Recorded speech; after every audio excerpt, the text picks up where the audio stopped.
خداوند کے زندہ اور پاک کلام میں سے استر کی کتاب اس کا پہلا باب۔ مسیح خداوند میں میرے تمام بہنوں اور بھائیوں آپ سب کی سلامتی ہو۔ پلیز میرے چینل کو سبسکرائب کریں اور ویڈیو کو لائک اور شیئر کریں، شکریہ۔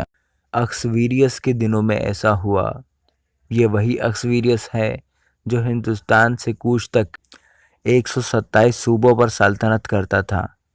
کہ ان دنوں میں جب اخویریس بادشاہ اپنے تخت سلطنت پر جو قصر سوسن میں تھا بیٹھا، تو اس نے اپنی سلطنت کے تیسرے سال اپنے سب حاکموں اور خادموں کی ضیافت کی، اور فارسی اور مادی کی طاقت اور صوبوں کے امراء اور سردار اس کے حضور حاضر تھے۔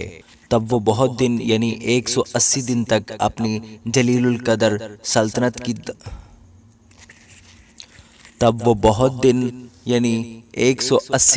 اپنی جلیل القدر سلطنت کی بدولت اور اپنی اعلیٰ عظمت کی شان ان کو دکھاتا رہا۔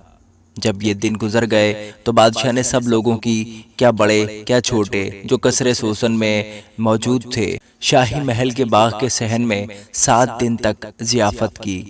وہاں سفید اور سبز اور آسمانی رنگ کے پردے تھے، جو کتانی اور ارغوانی ڈوریوں سے، چاندی کے حلقوں اور سنگ مرمر کے ستونوں سے بندھے تھے، اور سرخ اور سفید اور زرد اور سیاہ سنگ مرمر کے فرش پر سونے اور چاندی کے تخت تھے، اور انہوں نے ان کو سونے کے پیالوں میں جو مختلف شکلوں کے تھے پینے کو دیا، اور شاہی میں بادشاہ کے کرم کے موافق کثرت سے پلائی، اور میں نوشی اس قاعدہ سے تھی کہ کوئی مجبور نہیں کر سکتا تھا، کیونکہ بادشاہ نے اپنے محل کے سب عہدہ داروں کو تاکید فرمائی تھی کہ وہ ہر شخص کی مرضی کے مطابق کریں۔ اور وشتی ملکہ نے بھی اکسویریس بادشاہ کے شاہی محل میں عورتوں کی ضیافت کی۔ 7ویں دن جب بادشاہ کا دل میں سے مسرور تھا، تو اس نے 7 خواجہ سراؤں یعنی مہومان اور بزتا اور خربونا اور بگتا اور ابگتا اور زتار اور کرکس کو، جو اخویریس بادشاہ کے حضور خدمت کرتے تھے، حکم دیا کہ وشتی ملکہ کو شاہی تاج پہنا کر بادشاہ کے حضور لائیں، تاکہ اس کا جمال لوگوں اور امراء کو دکھائے، کیونکہ وہ دیکھنے میں خوبصورت تھی۔ لیکن وشتی ملکہ نے شاہی حکم پر جو خواجہ سراؤں کی معرفت ملا تھا آنے سے انکار کیا۔ سو بادشاہ بہت جھلایا اور دل ہی دل میں اس کا غضب بھڑکا۔ تب بادشاہ نے ان دانش مندوں سے جن کو وقتوں کا امتیاز تھا پوچھا، کیونکہ بادشاہ کا دستور سب قانون دانوں اور عدل شناسوں کے ساتھ ایسا ہی تھا، اور فارس اور مادی کے 7 امیر یعنی کارشینا اور ستار اور ادماتا اور تریسس اور مرس اور مرسینا اور مموکان اس کے مقرب تھے، جو بادشاہ کا دیدار حاصل کرتے اور مملکت میں صدر نشین تھے، کہ قانون کے مطابق وشتی ملکہ سے کیا کرنا چاہیے، کیونکہ اس نے اخویریس بادشاہ کا حکم جو خواجہ سراؤں کی معرفت ملا نہیں مانا ہے۔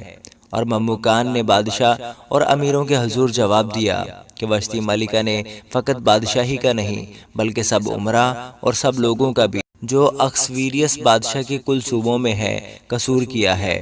کیونکہ ملکہ کی یہ بات باہر سب عورتوں تک پہنچے گی، جس سے ان کے شوہر ان کی نظر میں ذلیل ہو جائیں گے۔ جب یہ خبر پھیلے گی کہ اکسویریس بادشاہ نے حکم دیا کہ وشتی ملکہ اس کے حضور لائی جائے، پر وہ نہ آئی،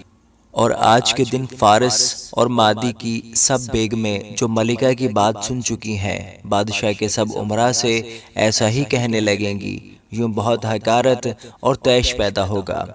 اگر بادشاہ کو منظور ہو تو اس کی طرف سے شاہی فرمان نکلے اور وہ فارسیوں اور مادیوں کے آئین میں مندرج ہو، تاکہ بدلا نہ جائے کہ وشتی اکسویریس بادشاہ کے حضور پھر کبھی نہ آئے، اور بادشاہ اس کا شاہانہ رتبہ کسی اور کو جو اس سے بہتر ہے عنایت کرے۔ اور جب بادشاہ کا فرمان جسے وہ صادر کرے گا اس کی ساری سلطنت میں جو بڑی ہے شہرت پائے گا،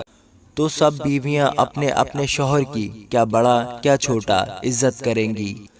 یہ بات بادشاہ اور امراء کو پسند آئی،